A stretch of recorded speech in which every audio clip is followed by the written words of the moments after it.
नमस्कार, मेरा नाम आलोक है। आप लाइव स्ट्रीम देख रहे हैं। अगले साल लोकसभा के चुनाव होने हैं। तैयारियां तो शुरू कर दी गई हैं, क्योंकि समझदार पार्टी जो होती है, समझदार जो नेतृत्व होता है, वो तैयारियां पहले से ही करता है, चाहे महागठबंधन के माहौल। लेकिन आज बात करेंगे बीजेपी की, भारतीय जनता पार्टी, एनडीए की। उपेंद्र कुशवाहा हो, मुकेश सहनी हो, चिराग पासवान हो, सभी को साथ लाकर एनडीए को मजबूत करने की बात है। लेकिन आज बात करेंगे बिहार के ऐसे 5 सांसदों की जो राजपूत समाज से हैं। बिहार में अगर हम बीजेपी की बात करें तो 5 सांसद जो हैं वो राजपूत जाति के आते हैं। उनमें से 4 को लेकर चर्चा है कि इधर उधर भी। विस्तार से आप सब जानते हैं। नहीं आलोक, देखिए, जब आप राजपूत जाति के सांसदों की बात करना चाहते हैं तो बिहार में 7 सांसद हैं। बीजेपी के 5, जेडीयू के 1 और रालोजपा के 1, 7 सांसद। सबसे बड़ी जाति यादव, सबसे बड़ी आबादी यादव, लेकिन सांसद राजपूत अधिक। क्योंकि राजपूतों के बारे में कहा जाता है कि वो बहुत ही टैक्टिकल वोटिंग करते हैं। और 2019 के चुनाव में जितने राजपूत सांसद जीते वे सभी के सभी एनडीए के थे। क्योंकि देखिए, सिवान से कविता सिंह जीती, तब नीतीश कुमार भी बीजेपी के साथ ही थे जी, और वैशाली से बीना देवी रघुवंश प्रसाद सिंह को हराकर, ठीक है ना, ब्रह्म बाबा को हराकर 2014 में रामा सिंह से हारे थे और 2019 में बीना देवी से हार गए चुनाव। अब तो ब्रह्म बाबा रहे भी नहीं, ठीक है, जीवन की भी जंग हार गए। हाँ, जीवन की जंग भी हार गए। तो देखिए, बीजेपी की बात आपने छेड़ दी। देखिए, बीजेपी के 5 सांसद हैं राजपूत और बड़े बड़े नाम वाले। राधा मोहन सिंह पूर्वी चंपारण से, जनार्दन सिंह सिग्रीवाल महाराजगंज से, राजीव प्रताप रूडी सारण से, छपरा से, आरके सिंह आरा से और सुशील कुमार सिंह औरंगाबाद से। देखिए, औरंगाबाद को क्या कहते हैं? औरंगाबाद को कहते हैं राजपुताना, चित्तौड़गढ़ कहते हैं। तो सुशील कुमार सिंह की परेशानी बहुत नहीं है ऐसा लग रहा है, और बहुत चुनौती भी नहीं है बीजेपी के भीतर। उन्होंने नेतृत्व, संगठन और कार्यकर्ताओं को अपने साथ लामबंद करके रखा है, इसलिए उन्हें लेकर बहुत अधिक चर्चा नहीं है। लेकिन बाकी 4 सांसदों की नींद उड़ी हुई है। भीष्म पितामह की भी नींद उड़ी हुई है। राधा मोहन सिंह नेताजी, ठीक है ना। अगर आप मानते हैं ज्ञानेश्वर जी, अगर राधा मोहन सिंह को लेकर ऐसी भी चर्चा है, क्योंकि चंपारण की हम बात करें, मोतिहारी की बात कर रहे हैं, तो वहाँ पर अगर राधा मोहन सिंह का टिकट कट जाता है, अगर हम नहीं कह रहे हैं, तो वहाँ तो कुछ बीजेपी के विधायक भी हैं, वो ऐसे करके ताली बजाने लगेंगे। आप मानते हैं? नहीं, देखिए, कुछ हैं उनके विपक्ष वाले। नहीं, विपक्ष वाले भी हैं, पक्ष वाले भी हैं। जो विपक्ष वाले, नहीं, विपक्ष वाले भी हैं, पक्ष वाले भी हैं, ठीक है, हम उस पर आ ही रहे हैं। और देखिए, नींद उड़ी हुई है। राधा मोहन सिंह को चंपारण का नेताजी भी कहा जाता है। अब राधा मोहन सिंह को लेकर चर्चा क्यों है? राधा मोहन सिंह को लेकर चर्चा है उम्र को लेकर, ठीक है ना, उनकी उम्र।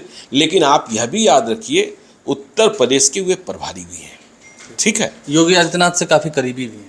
नहीं, वो तो ठीक ही है, योगी आदित्यनाथ से करीबी हैं, राजनाथ सिंह से करीबी हैं, लेकिन हम ये भी नहीं कह रहे कि अमित शाह और नरेंद्र मोदी से करीबी नहीं है। दूसरी बात है कि वे मंत्री नहीं बनाए गए इस दूसरे कार्यकाल में। हाँ, दूसरे कार्यकाल में, ठीक है ना। तो देखिए, जब लोकसभा चुनाव की बात होती है तो सबसे पहली चर्चा टिकट की होती है, और टिकट पर ही डामाडोल स्थिति है राजपूत जाति के बीजेपी के 5 सांसदों में से 4 के बारे में।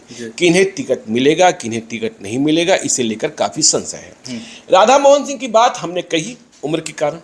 अब राधा मोहन सिंह चंपारण में बीजेपी के सबसे बड़े नेता हैं, इसमें कोई शक नहीं, और वो तैयारी भी कर रहे हैं, और वे यह मानकर चल रहे हैं कि यहाँ कोई दूसरा भी नहीं लड़ सकता है। देखिए, उनके 2 शिष्यों की बात होती थी, प्रमोद कुमार और सचिंद्र कुमार के बारे में, कि ये दोनों उनके उत्तराधिकारी बन सकते हैं 2024 में। दोनों अलग अलग जातियों के हैं, लेकिन राधा मोहन सिंह ने खुद टाल ठोक दी है। जो आपने कहा कि भाजपा के कई नेता हैं जो उनके खिलाफ भी हैं। देखिए, पवन जायसवाल साफ तौर पर विधायक हैं, हाँ, विधायक हैं, और वहाँ दूसरे तरीके की राजनीति भी है। पवन जायसवाल को चंपारण में नया ब्रिज बिहारी प्रसाद भी कहा जाता है।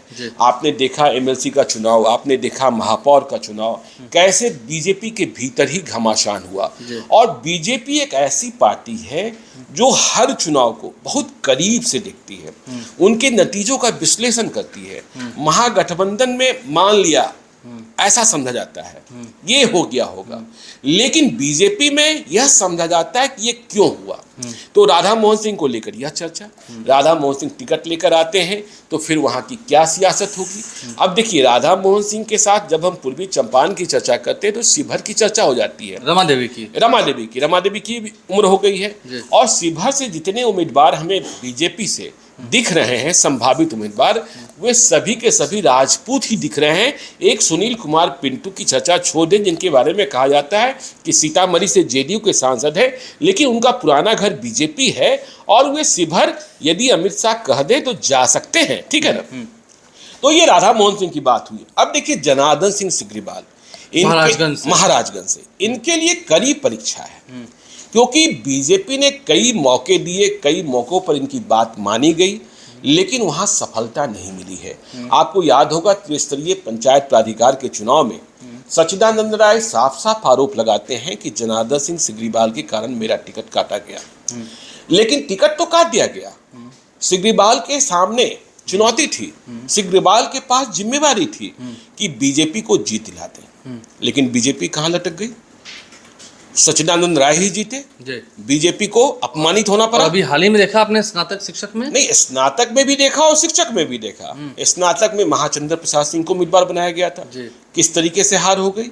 और जिन इलाकों में जहां जनार्दन सिंह सिग्रीवाल का प्रभाव था, वहां भी महाचंद्र प्रसाद सिंह पिछड़ गए।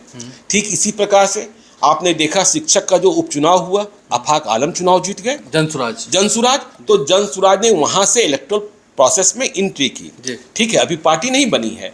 तो जनार्दन सिंह सिग्रीवाल की समीक्षा भी की जा रही है कि उनकी पैठ कहां तक रह गई है और संभावनाएं क्या हैं, महागठबंधन उनके सामने किस उम्मीदवार को सामने ला सकता है।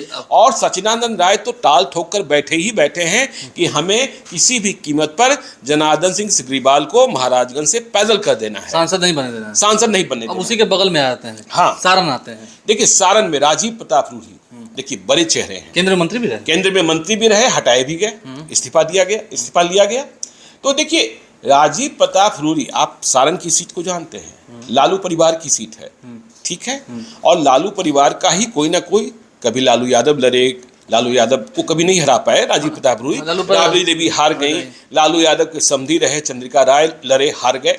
तो राजीव प्रताप रूढ़ी भी परेशान हैं कि क्या बीजेपी नेतृत्व फैसला करेगा। आपने देखा होगा कि राजीव प्रताप रूढ़ी पूरे बिहार का दौरा कर रहे थे और बिहार के अभ्युदय को लेकर, बिहार के विकास को लेकर हमने लेकिन देखा, गौर किया कि उनकी जो यात्रा थी उसमें बीजेपी की सहभागिता बहुत नहीं थी। जहां जिस जिले में कार्यक्रम हो रहा था, वहां बीजेपी के नेता कार्यकर्ता बहुत उत्साह के साथ शामिल हो रहे हैं, अपने चाहने वाले जो उनके लोग हैं वो थे, हाँ वो थे। और कांग्रेस वालों ने कहीं कहीं मदद की, जहानाबाद का वो ऑडियो तो वायरल हो गया था, ठीक है ना। तो बीजेपी एक ऐसी पार्टी है जिसमें यह माना जाता है निजी महत्वाकांक्षा बीजेपी के भीतर रखेंगे तो बहुत खतरनाक है, और जो आप करना चाहते हैं और जो कर रहे हैं उस पर नेतृत्व की सहमति। आपने कहीं नहीं देखा होगा कि राजीव प्रताप रूढ़ी के कार्यक्रम में बीजेपी के बड़े नेताओं की आमद हुई, मतलब उनका आगमन हुआ, या फिर इसके लिए शाबाशी दी गई। तो छपरा में भी देखना होगा, लेकिन इस बात को मानिए कि अमित शाह ने यह तय कर रखा है कि बिहार में 40 की 40 सीटें हमें जीतनी है। 2019 में 39 सीटें जीते, तो सभी पैदल कर दिए जाएंगे, ये हम नहीं कह रहे हैं। लेकिन टिकट की जब चर्चा हो रही है तो इन राजपूत सांसदों की नींद उड़ी हुई है। चलिए अब आते हैं जरा ये बगल वाले जिले में, पटना से ठीक बगल में ही है आरा जिला। राजकुमार सिंह, आरके सिंह, देखिए एक बड़े ब्यूरोक्रेट रहे, 2014 में वो बीजेपी में शामिल हुए, 2 बार सांसद बने, केंद्र में मंत्री भी रहे और एक बड़े जिम्मेदार। देखिए, आपने एक शब्द कह दिया ना, बड़े ब्यूरोक्रेट रहे। आरके सिंह के साथ आज भी परेशानी ये है कि वे नेता नहीं बन। वो तो कहते ही है, वीडियो वायरल हुआ था कि मैं नॉर्मल नेता नहीं हूँ। हाँ, और वो कहते हैं कि मैंने इन्हें सुना दिया, मैंने उन्हें सुना दिया, इस्तीफा देकर आते हैं। हाँ, हम इस्तीफा साथ में रखते हैं, टेबल पर रखते हैं। हाँ, इस्तीफा टेबल पर रख देते हैं। तो बीजेपी के बारे में जैसा हमने कहा, देखिए बीजेपी में संगठन और कार्यकर्ता बहुत ही महत्वपूर्ण है, उनकी पूंजी है। और आरके सिंह के बारे में सभी लोग जानते हैं कि न पटना खुश है न दिल्ली खुश है।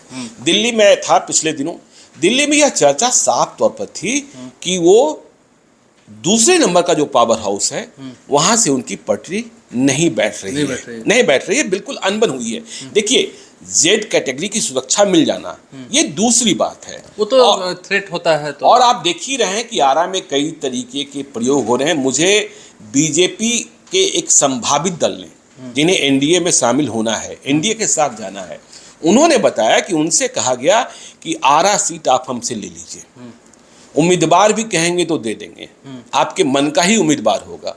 मैंने पूछा ऐसा क्यों?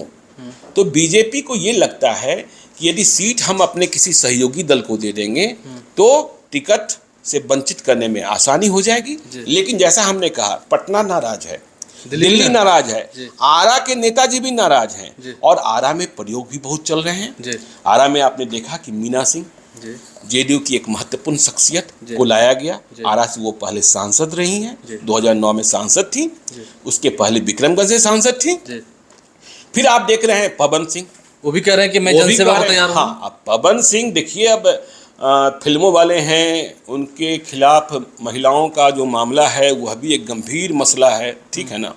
मतलब पत्नियों का जो आरोप लगता रहा है वह भी एक गंभीर मसला है। लेकिन हाँ, जब चुनाव की बात आती है तो केवल यह समझना होता है कि चुनाव हम जीतेंगे कैसे, किस चेहरे पर जीतेंगे। हाँ, किस चेहरे पर जीतेंगे।